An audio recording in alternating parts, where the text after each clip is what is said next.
South Africa's foreign policy over Russia and its stance on that country's conflict with Ukraine may threaten the single largest component of export trade.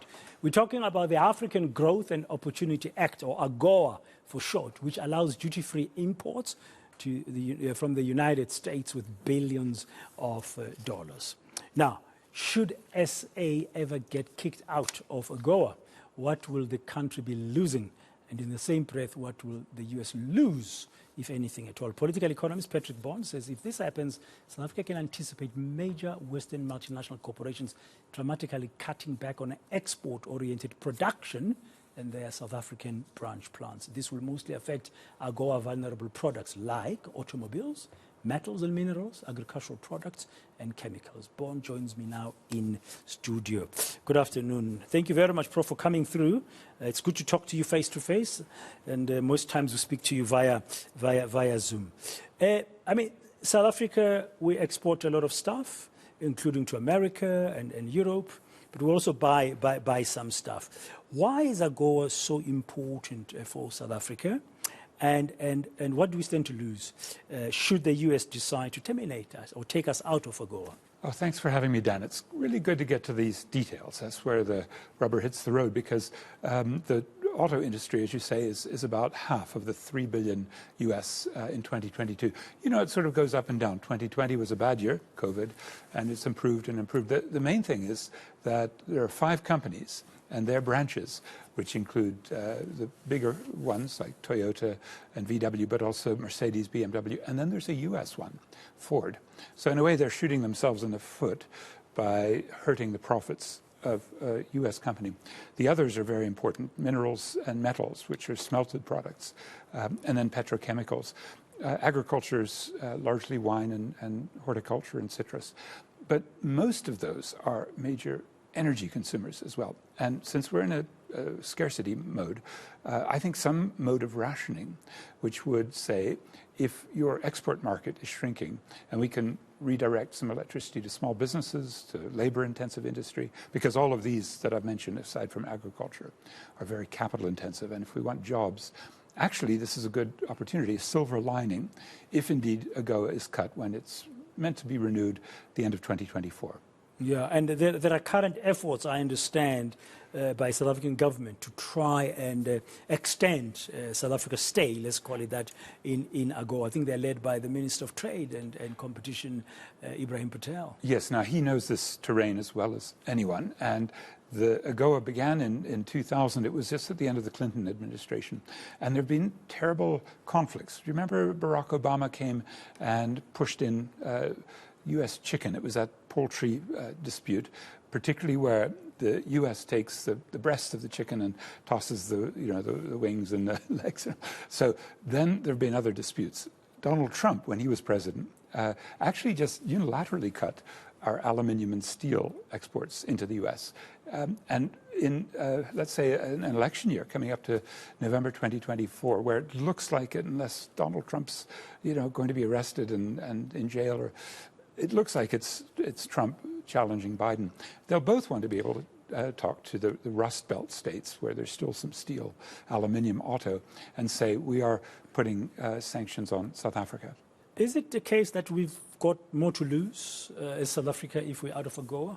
Yeah, I mean, it's a mixed bag, isn't it? Because when you say we, in the most unequal country in the world, where each of the companies I've mentioned, and in metals and minerals, I mean, it's BHP Billiton, the biggest mining house in the world. It takes about 8% of our electricity for smelting aluminium in the Richards Bay Hillside smelter. And there's a big dispute. They've been getting electricity at 30 cents per kilowatt hour.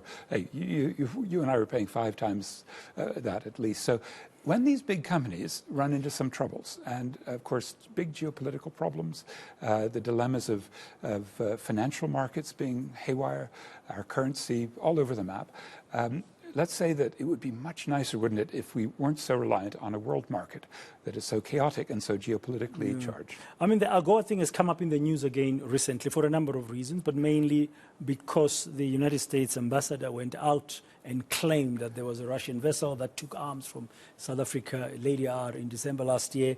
And then the noise started to say, oh, but there's AGOA negotiations going on. How can this be? And stuff like that. And is the U.S. weaponizing AGOA? Oh, sure. And they even wrote into the very core that AGOA is for countries that do not violate the U.S. foreign interest. So just last year... So it's like a big carrot. Of course, and there's a stick, and Ethiopia was tossed out last year. And, you know, there's always the tension where, let me be frank, U.S. imperialism sometimes relies on sub-imperial relations that are, especially for Nigeria and Angola, associated with oil trade and big U.S. companies that do that trade, Chevron and, you know, the big oil companies. And then for South Africa, it's awful, isn't it, to be torn, because the BRICS summit, supposedly to be held here in late August, was already the reason that this AGOA summit was meant to be in September, and then it was moved to December. And now you've seen 4 leading U.S. members of Congress ask the Secretary of State Blinken to just cancel it for South Africa. And as they say, let's have this conference at the end of 2023, a review conference, in a country that's more likely to be renewed. And South Africa isn't at this stage, given these adverse geopolitics. Is AGOA not becoming a liability for South Africa? You know, I think it was always because it's so electricity intensive and our automobile industry takes so much subsidies. Whether it was Rob Davies or his successor, Ibrahim Patel, they've been way too generous with big companies, which, I mean, you have to admit, Dan, we're about to go into an era where climate change is so critical. And how many EVs, how many electric vehicles have these big auto industry factories produced for us? Pretty much none. That's really unacceptable. Yeah, and most of them are coming from outside at the moment. Now, the U.S., let's say this relation, they take South Africa out of AGOA in terms of our trade relations, because, I mean, we also get stuff from them and vice versa. Could they be losing out on something here? And how would they look from an international diplomacy perspective? Well, just as I've said, imperialist, bully boy. Yeah. And that is something that I think the U.S. often wears proudly, because it does like to have soft power and, you know, social, cultural, political attractions.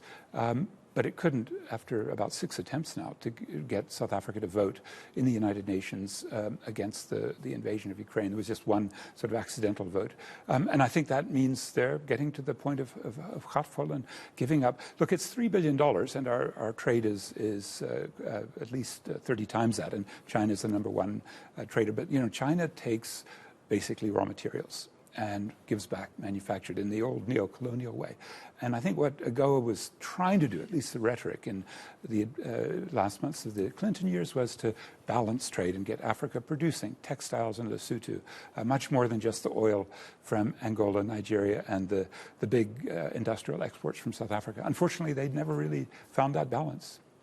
Take AGOA out of trade relations currently, from a South Africa perspective. What are the options? I mean, you've mentioned BRICS earlier. Summit is coming up in August. We are seeing reports that there are more countries that want to join BRICS, and places like the United Arab Emirates are now part of the development bank that's been set up under BRICS. It's like there's a kind of a new financial order or grouping that's emerging. What would the alternative be? You know, that's the central question. As the U.S. empire, as we might call it, suffers decline, the economic share, right, of the world GDP is shrinking quickly, and Europe's not much help. But the West is still the dominant bloc, and the multilateral institutions, especially the World Bank and the IMF, the World Trade Organization, are really under their thumb. So everyone's asking, will this BRICS summit do 2 things? One is, as you say, a BRICS plus, and not just UAE, which we have our certain just one with, example I'm using. but Saudi Arabia, Iran, Yeah. I mean, Kazakhstan and Afghanistan, Thailand, Indonesia, Brazil, I mean, Argentina, maybe Mexico, Venezuela. In Africa, it would be Egypt, Nigeria, Senegal, maybe Kenya. I mean, lots of countries have sort of queued up to sign up. And then South Africa's in a tricky situation, losing, let's say, diluting the power of being one of 5, and then it would be maybe one of 25. And then the other point you make, that is a de-dollarization proposal that's coming from many different sites, including Russia, which is shut out of international trade through a banking system, SWIFT.